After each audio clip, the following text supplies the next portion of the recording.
Hello everyone, this is Zahid Malik और आज हम पढ़ने जा रहे हैं chapter pair of straight lines.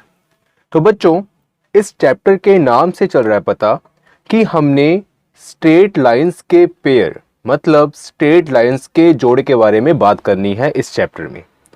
अब बच्चों, हमारे पास दो स्ट्रेट लाइन है, तो अगर हम पेयर की बात करते हैं तो वहाँ पर दो स्ट्रेट लाइंस होंगी और बच्चों इसकी कंडीशन डिफरेंट हो सकती है। या तो वो दो स्ट्रेट लाइन आपस में पैरेलल भी हो सकती हैं, वो एक दूसरे को इंटरसेक्ट करती हुई भी हो सकती हैं, या फिर बच्चों एक दूसरे को वो कोइंसाइड करती हुई भी हो सकती हैं। ठीक है, तो यहाँ डिफरेंट कंडीशन हो सकती हैं। अगर इस लाइन का हम नाम दे तो ये लाइन L1 है, L2 है, ये लाइन L1 है, ये L2 है। और बच्चों यहाँ पर दो लाइन आपस में एक दूसरे को कोइंसाइड कर रही हैं, तो ये L1 और L2 दोनों लाइन होगी। ओके, तो बच्चों डिफरेंट कंडीशन हमारी पेयर ऑफ स्ट्रेट लाइंस की बन सकती है। लेकिन बच्चों, पेयर ऑफ स्ट्रेट लाइन में जो हमारा फर्स्ट टॉपिक है वो है joint equation of a pair of straight lines. मतलब बच्चों कि हमने पेयर ऑफ स्ट्रेट लाइंस की जॉइंट इक्वेशन के बारे में आज पढ़ना है, इस लेक्चर में हमने बात करनी है। तो बच्चों सबसे पहले हम ये देखते हैं कि लाइन की इक्वेशन क्या होती है, क्योंकि बच्चों यहाँ पर हमने जॉइंट इक्वेशन के बारे में बात करनी है, तो हमें सबसे पहले ये पता होना चाहिए कि लाइन की इक्वेशन क्या होती है। ओके, तो बच्चों यहाँ पर हम लिखते हैं y equal to mx plus C. तो बच्चों ये एक लाइन की इक्वेशन है और बच्चों इस इक्वेशन को हम बोलते हैं स्लोप इंटरसेप्ट फॉर्म।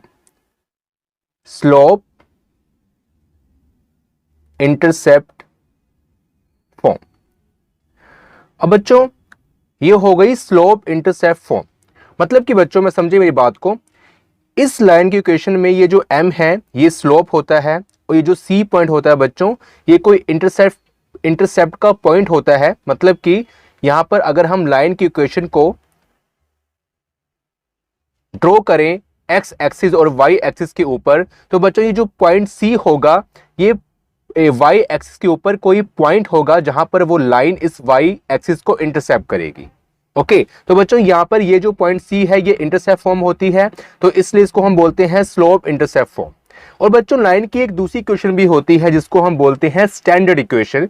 इसको बच्चों हम ऐसे लिखते हैं ax plus by plus c equal to 0। तो बच्चों ये है लाइन की स्टैंडर्ड इक्वेशन, स्टैंडर्ड फॉर्म या standard equation form, standard equation form.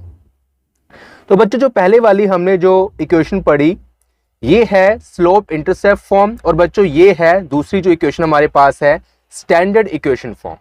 अब बच्चों जैसे कि ये स्टैंडर्ड, ये लाइन की जो इक्वेशन है इसको हमने स्टैंडर्ड क्यों बोला, ठीक है, पहले हम यहां पर बात करते हैं। देखें बच्चों, जैसे कि जो हमारी फिजिक्स है, जो हमारी ओल्ड फिजिक्स है, मतलब जो फिजिक्स के कंसेप्ट जो हैं हम वो ओल्ड मेथड से जब हम उसको ट्राई करते थे, उसको हम क्लैरिफाई करते थे, तो बच्चों उसको हम बोलते थे क्लासिकल फिजिक्स। ओके, और बच्चों जो आज की जो फिजिक्स है कि हम डीपली जाते हैं, किसी भी चीज को समझते हैं तो हम डीपली स्टडी करते हैं, तो उसको हम बोलते हैं मॉडर्न फिजिक्स या फिर क्वांटम फिजिक्स। तो बच्चों वैसे ही यहाँ पर जो लाइन की इक्वेशन है वो डिफरेंट टाइप्स की होती है। यहाँ पर से हम दो टाइप्स के बारे में बात कर रहे हैं। एक तो है स्लोप इंटरसेप्ट फॉर्म जिसमें स्लोप प्रेजेंट होता है और इंटरसेप्ट का पॉइंट प्रेजेंट होता है, और एक बच्चों होती है स्टैंडर्ड फॉर्म।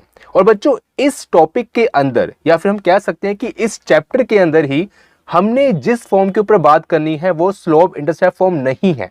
मैंने सिर्फ आपको नॉलेज के लिए बताई है कि ये स्लोप इंटरसेप्ट फॉर्म होती है। हमने सिर्फ यहां पर जो बात करनी है लाइन की स्टैंडर्ड फॉर्म के बारे में बात करनी है। ओके, तो बच्चों लाइन की ये स्टैंडर्ड फॉर्म है ax plus by plus c equal to 0। और बच्चों ये जो फॉर्म है स्टैंडर्ड वो इससे ही बनती है, ठीक है, उसके बारे में हम बात नहीं करेंगे बच्चों, बस डायरेक्टली हम कह देंगे कि ये स्टैंडर्ड फॉर्म है, वरना हमारा लेक्चर बहुत लॉन्ग हो जाएगा अगर मैं एक हर चीज को मैं काफी डिटेल में बताऊं तो। ओके, तो बच्चों यहां पर हम क्या करेंगे, देखें यहां पर है joint equation of a pair of straight lines. मतलब कि यहां पर पेयर है लाइंस के, स्ट्रेट लाइंस के पेयर है, मतलब हमें दो लाइंस चाहिए, ठीक है। तो बच्चों अगर दो लाइंस हम लेंगे, टू लाइंस जब हमें रिक्वायर है तो वहां पर दो इक्वेशन होगी। ओके, तो बच्चों यहां पर हम यहां पर कंसीडर करते हैं कि हम टू लाइंस की डिफरेंट जो इक्वेशन है वो कंसीडर करते हैं इन अ स्टैंडर्ड फॉर्म।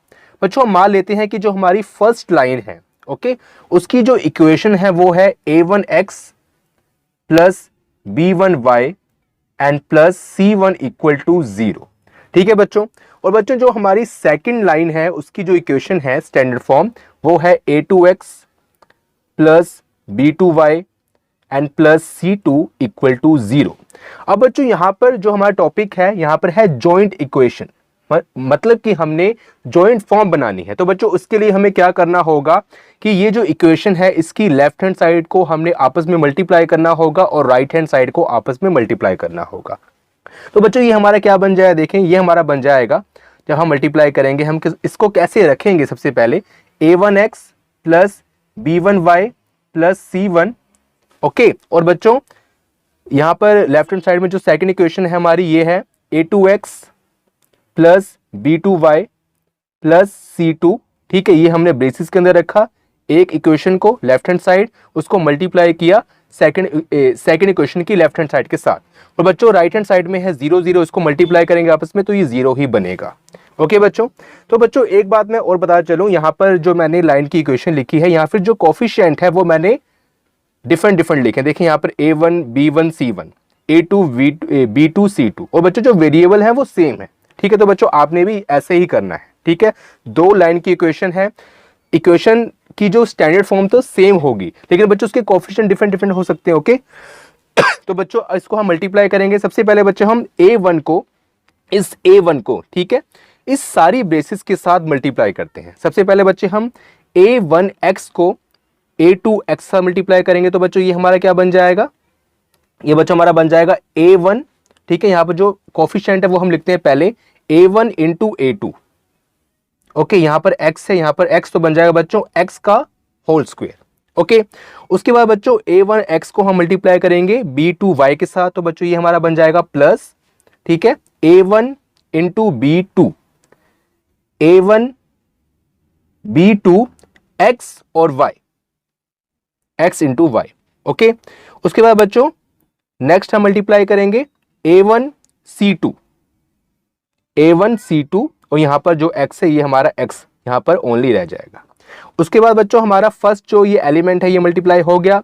अब बच्चों जो सेकंड एलिमेंट है इसको मल्टीप्लाई करेंगे इस होल ब्रेसिस के साथ तो बच्चों ये हमारा क्या बन जाएगा, देखें ये हमारा बन जाएगा प्लस b1 a2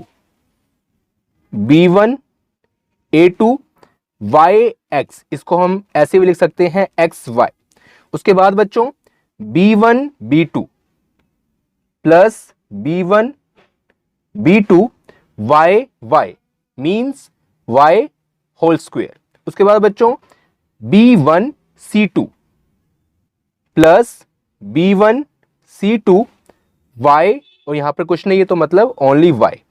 उसके बाद बच्चों प्लस c1 a2 और यहां पर x है तो बच्चों ये हमारा बन जाएगा c1 a2 x। उसके बाद बच्चों यह जो बाकी का पार्ट है बच्चों हम यहां पर करते हैं और यहां पर है plus c1 b2 y and साथ में प्लस है बच्चों c1 c2। ओके, तो बच्चों ये हमारा सारा मल्टीप्लाई हो गया और बच्चों राइट हैंड साइड में 0 है तो उसको हम एज इट इज यहां पर रहने देंगे। ठीक है, अब बच्चों जो बाकी का पार्ट है वो हम करते हैं आगे क्योंकि यहाँ पर थोड़ी स्पेस कम है तो इसलिए उससे पहले आप इतना नोट कर ले सारा क्योंकि इसको मैं रब कर दूंगा। उसके बाद बच्चों हम आगे बात करते हैं। ठीक है, सो नाउ स्टूडेंट्स हमने इन दोनों को आपस में मल्टीप्लाई किया था तो हमारा ये बना था। अब बच्चों हम जो कॉमन पार्ट है उसको हम एक तरफ रिड्यूस कर लेते हैं, मतलब उसको हम अरेंज करके लिखते हैं। तो बच्चों यहाँ पर हम लिखेंगे यहाँ पर और डाल के, और देखिए बच्चों सबसे पहले एक्स स्क्वायर के जो कोफिशिएंट है उनको हम लिखते हैं। देखें एक्स स्क्वायर की जो यहाँ पर जो टर्म्स है वो एक ये रही और एक एक्स स्क्वायर, बस ओनली एक ही बच्चों। ठीक है, तो बच्चों यहाँ पर हम लिख लेंगे a1 a2 x का होल स्क्वायर। उसके बाद बच्चों एक्स वाई देखते हैं हम। ठीक है, एक्स वाई एक बच्चों टर्म ये रही एक्स वाई वाली। ओके, एक ये रही, इसको हम रब कर देते हैं कि आपको कंफ्यूजन ना हो। और बच्चों एक टर्म ये रही, और है और नहीं है। अब बच्चों हम लिखते देखें यहाँ पर है a1 b2 और यहाँ पर है b1 a2। ठीक है, कोफिशिएंट है तो बच्चों हम कोफिशिएंट को निकाल लेते हैं, मतलब कोफिशिएंट रखते हैं हम ब्रेसिस के अंदर और एक्स वाई यहाँ पर एक्स वाई इसको हम कॉमन निकाल लेते हैं। तो बच्चों ये हमारा क्या बन जाएगा a1 b2 और यहां पर बच्चों है B1A2 प्लस B1A2। ठीक है, ये रहेंगे ब्रेसेस के अंदर और बच्चों एक्स वाई को हम निकाल लेंगे कॉमन। उसके बाद बच्चों हमारे पास है वाई स्क्वायर। ठीक है, तो बच्चों वाई स्क्वायर हमारा ये रहा। देखिए एक ही वाई स्क्वायर का यहाँ पर एलिमेंट प्रेजेंट है, तो बच्चों यहाँ पर हम लिखेंगे B1B2 वाई स्क्वायर। ओके बच्चों, उसके बाद बच्चों हमने देखना है एक्स वाली टर्म। तो बच्चों एक एक्स वाली टर्म ये रही हमारी और एक एक्स वाली टर्म ये रही हमारी। ओके, तो बच्चों यहाँ पर हम एक्स को दोनों में से कॉमन निकाल लेंगे, तो अंदर ब्रेसेस के हमारे क्या बचेगा बाकी, A1C2 plus C1A2, A1C2 plus C1A2, और यहां पर बच्चों साथ में आएगा x मल्टीप्लाई, क्योंकि हमने x को निकाला है कॉमन। उसके बाद बच्चों जो y वाली टर्म है हम वो निकाल लेंगे। तो बच्चों y वाली टर्म हमारी ये रही, एक ये टर्म होगी y वाली और बच्चों एक ये टर्म होगी। तो बच्चों यहां से हम y कॉमन निकालेंगे, तो ब्रेसिस के अंदर बच्चों हमारा आएगा B1C2 प्लस C1B2 और बच्चों बाहर आएगा y। एंड बच्चों लास्ट पे हमारे पास जो टर्म बच गई है वो बच गई है C1C2, तो बच्चों उसको हम यहां पर लिख लेंगे plus C1C2 equal to 0। Okay, अब बच्चों हमने क्या करना है, देखें देखो अब बच्चे ये जो टर्म है इसकी हमें जरूरत नहीं है, तो इसको मैं रब कर देता हूं। ओके, इसकी हमें जरूरत नहीं है, ये हमने उतार लिया है। और अब बच्चे हम क्या करेंगे, देखें तो बच्चों हमने आगे क्या करना है, लेट, यहां लेट लिख के बच्चों देखें हमने A1A2 जो एक्स स्क्वायर के जो कोफिशिएंट है इसको हम A मान लेते हैं। ठीक है, लेट A हमारा क्या है, A1A2। ओके, और बच्चों जो B1B2 के जो कोफिशिएंट है इसको हम होल को B मान लेते हैं। B1B2 को हमने लेट कर लिया B। उसके बाद बच्चों एक्स वाई का जो कोफिशिएंट है ये ब्रेसिस के अंदर काफी बड़ा है, A1B2 प्लस B1A2, इसको बच्चों हम लेट कर लेते हैं 2H। आपको बताता हूं मैं ऐसे क्यों कर रहा हूं, 2H। Okay, A1B2 plus B1A2। उसके बाद बच्चों ये जो x का कोफिशिएंट है A1C2 प्लस C1A2, इसको हम लेट कर लेते हैं बच्चों क्या, 2G। इसको हम लेट करते हैं 2G, this is equal to A1C2 plus C1A2। उसके बाद बच्चों हमारे पास जो y का कोफिशिएंट है इसको हम 2F लेट कर लेते हैं, 2F। तो बच्चों 2F हमारा क्या है, B1C2 प्लस C1B2। उसके बाद बच्चों C1C2 को हम सिर्फ C लेट कर लेते हैं। ओके, हमने C लेट किया, C1C2। अब बच्चों ऐसा मैंने लेट क्यों किया मैं आपको बताता हूं। देखें पहले जो वैल्यूज है सारी हम पुट कर देंगे, A1 A2 की प्लेस पर हम बच्चों क्या पुट करेंगे, A only, A x square. Okay, उसके बाद बच्चों A1B2 प्लस B1A2 की प्लेस पर हम पुट करेंगे 2H। ओके, तो बच्चों यहां पर हो जाएगा 2H XY। उसके बाद बच्चों B1B2 की प्लेस पर हम पुट करेंगे B, तो बच्चों ये हमारा बन जाएगा BY square. And plus A1C2 plus C1A2 की प्लेस पर बच्चों हम क्या पुट करेंगे, 2GX। Okay, B1C2 plus C1B2 की प्लेस पर हम क्या पुट करेंगे, 2F plus 2FY। And plus C1C2 की प्लेस पर हम पुट करेंगे C इक्वल टू 0। अब बच्चों देखो ये जो हमारी फॉर्म बनी है, ये जो हमारी इक्वेशन बनी है, आपको कुछ याद आ रहा है, हमने बच्चों जो पिछले चैप्टर में ट्रांसफॉर्मेशन जो इक्वेशन हमने पढ़ी थी कि हम एक्सिस को ट्रांसफॉर्म करते हैं, तो बच्चों उस चैप्टर में हमने ये थ्योरम पढ़ी थी। और बच्चों ये जो थ्योरम थी ये क्या थी, ये general form of second degree equation थी, general form of a second degree equation. Okay, तो बच्चों जो हमारा पिछला चैप्टर है वो इससे लिंक्ड है। जिन बच्चों ने वो चैप्टर अभी नहीं किया तो आपको ये नहीं पता होगा कि इक्वेशन कैसे बनी है। ओके, तो बच्चों जो हमारा पिछला चैप्टर है कि transformations of axis in a 2D, तो बच्चों उस चैप्टर में इस इक्वेशन के बारे में हमने एक थ्योरम ऑलरेडी कर रखी है। ओके, तो बच्चों ये इक्वेशन है, इसको हम बोलते हैं general form of A second degree equation. क्या बोलते हैं, मैं यहां पर ना बच्चों नाम लिख देता हूं, इस इक्वेशन नाम है journal form of A second degree equation. और बच्चों और बच्चों एक बात और है कि ये जो इक्वेशन हमारी बनी है ये किससे बनी है, जब हमने इन टू इक्वेशंस को आपस में मल्टीप्लाई किया था। तो बच्चों हम ये भी कह सकते हैं कि ये जो इक्वेशन हमारी, ठीक है, मैं यहां पर डायरेक्टली लिख देता हूं कि ये जो इक्वेशन है ये भी सेकंड डिग्री इक्वेशन है, जनरल फॉर्म, ठीक है, यहां पर मैं लिख देता हूं second degree equation only, second degree equation. आप बच्चों ये भी लिख सकते हो कि general form of a second degree equation, तो इतना बड़ा ना लिखते हुए मैंने सिर्फ इतना एक लाइन लिख दी कि सेकंड डिग्री इक्वेशन है बच्चों। और बच्चों दूसरी बात, ये जो इक्वेशन थी इसको हमने नाम क्या दिया था, joint equation of a pair of a straight line, मतलब इसका जो दूसरा नाम है वो जॉइंट इक्वेशन भी है। तो बच्चों यहां पर हम ये भी कह सकते हैं कि हेयर हेयर हेयर हमें क्या चला बता बच्चों यहां पर कि joint equation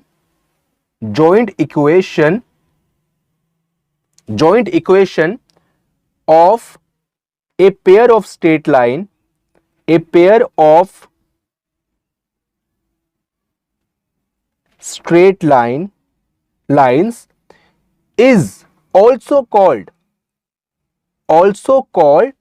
second degree equation या फिर general form of a second degree equation, general form of a second degree equation. तो बच्चों यहां पर यही बात थी कि हमने जो जॉइंट इक्वेशन है पेयर ऑफ स्ट्रेट लाइन की, वही उसके बारे में हमने बात करनी थी। और बच्चों हमें यह चला यहां से पता कि जो हमारी general form of a second degree equation होती है, मतलब कि इसको हम सिंपली कहते हैं कि सेकंड डिग्री इक्वेशन होती है, वही हमारी जॉइंट इक्वेशन होती है, ठीक है। तो बच्चों यहां से हमें ये नॉलेज हासिल हुई। तो बच्चों आई होप कि आपको ये जो टॉपिक है joint equation of a pair of straight line आपको समझ आया होगा। और अगर आपको इस वीडियो से कुछ बेनिफिट हुआ तो प्लीज वीडियो को लाइक करें, अपने फ्रेंड्स के साथ और अपने सर्कल में जितने भी नीडेड स्टूडेंट्स हैं उनके साथ इस वीडियो को शेयर करें। और अगर आपने अभी तक हमारे चैनल को सब्सक्राइब नहीं किया तो प्लीज आप सब्सक्राइब करके हमारी हेल्प करें। Thank you so much, bye, मिलते हैं फिर नेक्स्ट वीडियो में।